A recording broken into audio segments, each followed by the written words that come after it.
Welcome to the first video in this How to Code on Roblox series. In this video, we're going to be covering variables and how to use them. So let's go ahead and jump right into this. In Workspace, insert a script and delete the default line of code. And to visualize variables, I'm going to be using a built-in method called print. And so you type out the keyword print, and inside of the parentheses, you can put whatever you want to log. So for example, if we did print 5 and run this, down in the output panel, it's going to log out 5. And this is solely for visualizing what your code is doing, and we'll be using that in this tutorial. So with that, let's go ahead and move over to variables. So just like in algebra, a variable is essentially a way to store information. So if we had x equals 5, we could use x in a different equation to calculate a value. That same concept applies here. We have the variable name, the equal sign, and then the variable value. X equals 5. If we print out x, it should print out 5, which it does. With variables, we can use math operations on them. So multiply, divide, add, subtract. We'll go ahead and go through all of those. So we'll create a new variable, call it y, and set y equal to x times 2. So y is going to be x, 5 times 2, y is going to be 10. Let's go ahead and print out y, and it should print out 10, which it does. Create another variable, call it z, and set z equal to y divided by 5. So z is going to be set equal to 10, with y is 10. And divide that by 5, z is going to be set to 2. And if we print that out, it should print out 2. We can do the same thing with subtracting.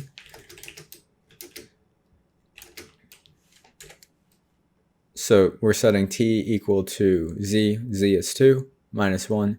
So t should be 1. We go ahead and run that. It prints out 1. The last math operation I'm going to show is using powers. So if we, let's say we got rid of, let's go ahead and add 3 to this. So that should be, t should now equal 5. And we printed out, created another variable, let's call it u. I'm running out of letters here. U equals t, and then the caret, which is to the power of, and then let's do a huge number, 30. And if we print out u, it's going to print out whatever the value of 5 to the power of 30 is. And it's that huge number. So to get a little bit more useful or interesting with variables, let's use an example. Let's say we're in a game and we wanted to display the winner, and we wanted to say the winner is, and then a username. So we're going to type this out. And just to show the example, I'm going to print out what I'm talking about. So the winner is, and then we want it to print out a username. I'll use my username and Telecon. So it should print out the winner is and Telecon, which it does. Now let's say we don't want to have this value hard-coded like this. We want this to change to whoever the actual winner is. Let's create a variable for that. So we'll call it, we'll call our variable player name, or actually winner name. And set winner name equal to, in this case, I'll set myself again for winner name. So now we have to somehow use this variable inside the string, right? So I'm going to delete this hard-coded value in Telecon here and get rid of that. So now we have this string called the winner is, or which is the winner is, and we need to somehow merge the winner is with whatever this winner name value is. And to use that, use the concatenation operator, which is 2 dots. So we're going to put dot dot and then winner name. So in the short sense, we're combining 2 strings together. We're combining the winner is and then the string of this variable, which is in Telecon. So if we run this, it should print the same thing, the winner is in Telecon, right? But the useful thing about this is, let's say we wanted to change who the winner was. We could now change this to, we can change the variable name to just a username. and now it's going to print out the winner is username, right? So it's good for basically things that can change. And so that's a great use case for it. Now, inside of Roblox specifically, you can have variables access parts into the physical world. So for example, I'm going to delete these lines of code here. Let's say we wanted to create a variable and store it to this baseplate here. So we'll call our variable name baseplate, and we need to somehow set this baseplate variable to this physical baseplate in the game, right? So to do this, let's start off by typing game. And game, in a very condensed sense, is all of this stuff under Explorer. So workspace, players, lighting, all of that stuff falls under game. And to dive into it, we put a dot. So now we need to go to workspace. So we're diving into all of this, and we need to access just workspace. So we're going to type in game.workspace. All right. And the baseplate is stored under workspace. So we have to dive in another level and type in .baseplate. So now we have this variable called baseplate, which is set to game.workspace.baseplate. This is useful because it allows you won't have to type game.workspace.baseplate out every time. You can just type in baseplate.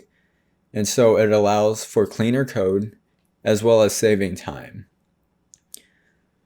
So a couple things with variables that I like to do. So in front of all my variables, I throw in this keyword called local. And right now, go ahead and type it out. It's a good habit to get into. Later on, we'll talk about more about what it does. It has to do with performance and scopes, but it's a great habit to get into. Go ahead and type that out in front of every variable you create. And so there's that. Throughout this series, I'll be continuing to do that, and as well as you may see me put a semicolon at the end of each line of code. And that's out of habit from other programming languages. It's completely optional in Lua. You don't have to do it. I will be doing it for the rest of the series. And the last thing I want to cover with variables is the naming of them. So you can name variables pretty much whatever you want. That's a proper variable name, right? It's not readable, but you could do it if you wanted to. The way I like to name them is using a system called camel case. So let's say we wanted to change our name from baseplate to baseplate. Baseplate, that is awesome, right? If you notice the capitalization in this. So the first word baseplate has the first letter in it is lowercase. And the second word, the first letter is uppercase, and each following word, the first letter is uppercase as well. And this is camel case. I'll be continuing to do that. I recommend this. It's out of habit. It's also standard.